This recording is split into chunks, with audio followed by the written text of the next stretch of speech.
Sinarimi yazıram, qulaq as.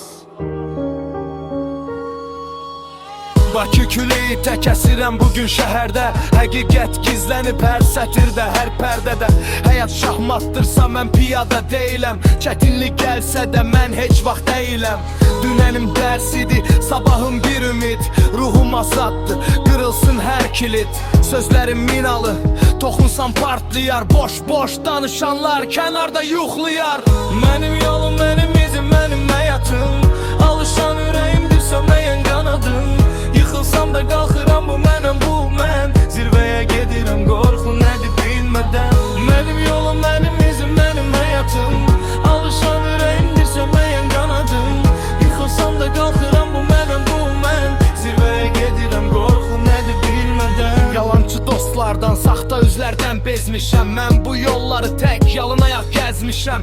Kimi pul axtarır, kimi şöhrət, kimi ad. Mənimsə məqsədim qalmasın kimsə yad. Uğur təsadüf deyil, alın təridir qardaş. Zəhmətlə yoğrulub hər kərpik, hər bir daş. Gecələr oyağam, mürəkkəbim qandır. Mənim rapim sadəcə söz yox, bir isyandır. Dayan,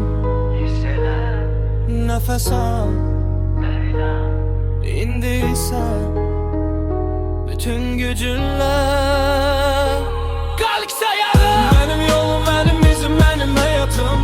Alışan ürəyimdir, sönməyən qanadım. Yıxılsam da qalxıram, bu mənəm, bu mən. Zirvəyə gedirəm, qorxu nədir bilmədən. Mənim yolum, mənim izim, mənim həyatım. Alışan ürəyimdir, sönməyən qanadım.